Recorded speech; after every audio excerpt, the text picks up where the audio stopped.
নমস্কার, আমি dermatologist doctor Debatri Dutta. আর আজকে আমাদের আলোচনার বিষয় হচ্ছে কেমিক্যাল পিলিং। আমাদের প্রথম প্রশ্ন হচ্ছে কেমিক্যাল পিল জিনিসটা কি?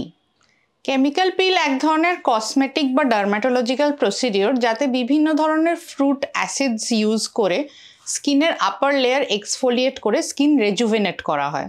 কেমিক্যাল পিল কি ধরনের হতে পারে? কেমিক্যাল পিল স্কিনের মধ্যে কোন ডেপথ অবধি যায় সেই অনুযায়ী আমরা পিলকে ভাগ করেছি সুপারফিশিয়াল, মিডিয়াম এবং ডিপ পিলের মধ্যে। ডিপ পিল স্কিনের অনেক তলা অবধি যায়, কিন্তু এদের সাইড এফেক্টস এবং বার্নের চান্স বেশি বলে ইউজুয়ালি ডিপ পিল আজকালকার দিনে সেরকম ইউজ করা হয় না। সুপারফিশিয়াল পিলই সবচেয়ে বেশি করা হয়। এছাড়া কি ইনগ্রিডিয়েন্ট পিলে ইউজ করা হচ্ছে তার উপর ডিপেন্ড করে আমরা পিলকে ভাগ করতে পারি, যেমন গ্লাইকলিক অ্যাসিড পিল, স্যালিসাইলিক অ্যাসিড পিল, ল্যাকটিক অ্যাসিড পিল, ফিনল পিল ইত্যাদি। পরের প্রশ্ন হচ্ছে কেমিক্যাল পিল থেকে আমরা কি ধরনের বেনিফিট আশা করতে পারি? কেমিক্যাল পিল প্রসিডিওরে যেটা কমন বেনিফিট সব পিল প্রসিডিওরেই হয় সেটা হচ্ছে স্কিন রেজুভিনেশন এবং এক্সফোলিয়েশন হয়ে পিগমেন্টেশন কম হওয়া। এছাড়া কি ধরনের পিল ইউজ করছি তার উপর ডিপেন্ড করে বিভিন্ন ধরনের এক্সট্রা বেনিফিট আপনি আশা করতে পারেন, যেমন গ্লাইকলিক অ্যাসিড পিলে সুপারফিশিয়াল পিগমেন্টেশন এবং ট্যান, মেলাজমা এই ধরনের জিনিস বেশি রেসপন্ড করে। স্যালিসাইলিক অ্যাসিড পিল ইউজ হয় অ্যাকনেতে, কারণ এটি অয়েল গ্ল্যান্ডের মধ্যে ঢুকতে পারে। ল্যাকটিক অ্যাসিড পিল একটি ইনস্ট্যান্ট গ্লো দেয়। ফিনল এবং ট্রাইক্লোরো অ্যাসিটিক অ্যাসিড পিল স্কিনের একটু ডিপ অবধি যেতে পারে, সেই জন্য এটি থিক স্কিন ডিসঅর্ডার্স এবং লং লাস্টিং পিগমেন্টেশনের জন্য ভালো। পিল কে করাতে পারেন? যে কোনো কেউ পিল করাতে পারেন যারা স্কিনের রেজুভেনেশন, অ্যান্টি এজিং বা পিগমেন্টেশন রিডিউস করতে চাইছেন।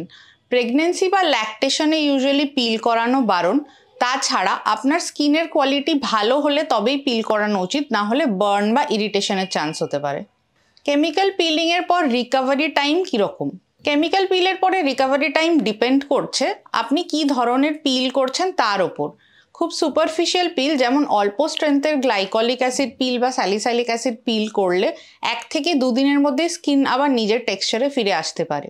একটু ডিপ পিল, যেমন ফিনল বা ট্রাইক্লোরো অ্যাসিটিক অ্যাসিড পিল করলে অনেক দিন অবধি স্কিন থেকে এক্সফোলিয়েশন চলতে থাকে এবং স্কিনটা ড্রাই এবং ডার্ক লাগতে থাকে। এক্ষেত্রে রিকভারি পিরিয়ড 5 থেকে 7 দিন অবধি হতে পারে। কেমিক্যাল পিলিং করার পর কি ধরনের আফটার কেয়ার আপনি করবেন? কেমিক্যাল পিলিং করার আগে এবং পরে খুব ভালো করে স্কিন কেয়ার করা প্রয়োজন। সানস্ক্রিন, মাইল্ড ক্লেনজার এবং স্ট্রং ময়শ্চারাইজার ডেইলি ইউজ করা উচিত, কারণ কেমিক্যাল পিলের পরে স্কিন ড্রাই হয়ে যাবে।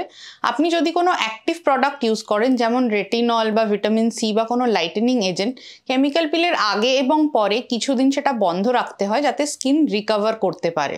এছাড়া ডাইরেক্ট সানলাইট অ্যাভয়েড করা উচিত, স্পেশালি কেমিক্যাল পিলের 2-3 দিন পর থেকে। এবং যদি আপনি কোনো পার্লার প্রসিডিওর্স করাতে চান, যেমন ফেসিয়াল, থ্রেডিং ইত্যাদি, তাহলে সেগুলো 4 থেকে 5 দিন বাদে শিডিউল করা উচিত। একবার কেমিক্যাল পিল করার পর স্কিনটা পুরোপুরি রিকভার হতে অ্যারাউন্ড 4 উইকস টাইম লাগে। তারপরে আমরা next session chemical peel schedule করতে পারি। কেমিক্যাল পিল বিভিন্ন জনকে বিভিন্ন ধরনের বেনিফিট দিতে পারে, তবে আপনি আপনার ডার্মাটোলজিস্টের সঙ্গে পরামর্শ করেই বুঝুন আপনার জন্য কোন ধরনের কেমিক্যাল পিল উপযুক্ত হবে এবং তাতে আপনি কি বেনিফিট পেতে পারেন। বাজারে অনেক ধরনের পিল পাওয়া যায়, নিজে বাড়িতে এক্সপেরিমেন্ট করবেন না, তাতে ইরিটেশন বা বার্নের চান্স হতে পারে।